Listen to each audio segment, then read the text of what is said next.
When South Africa announced that it was leaving the International Criminal Court 2 years ago, it was perceived to be a knee-jerk reaction by former President Jacob Zuma.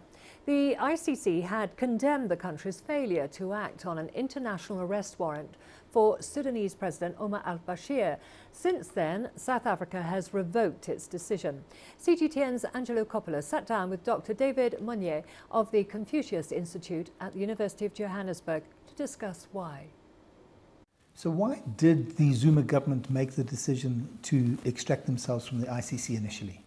From every angle of this matter, whether it's ICC, the AU, President Zuma, his government, and the manner in which it was handled by the media, it was just a mess.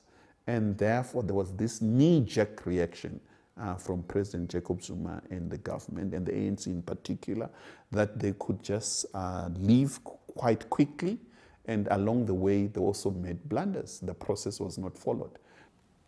Now, based on your assessment, it seems like there's an about turn in the offing here. What's your analysis of that? One is expecting President Ramaphosa to take the middle ground. Instead of pulling out, go back with one condition, that the entire ICC need to be renegotiated.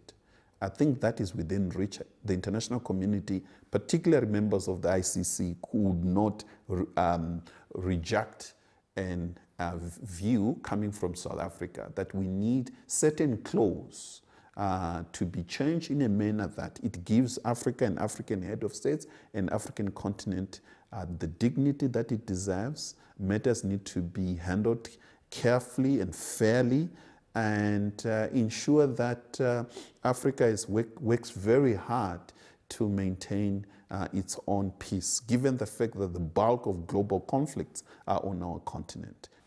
There's obviously some form of an incentive here for Ramaphosa and the ANC government to get back into the ICC.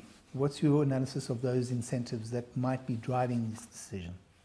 I think for President Ramaphosa, the challenge would be how can he advance a human rights-driven foreign policy at the very same time avoid a tendency in which South Africa's foreign policy is abused by other powers to achieve their own objective without necessarily benefiting South Africans. The greatest challenge that President Ramaphosa has is that foreign policy must deliver goods at home, which is 100 billion investments that he requires.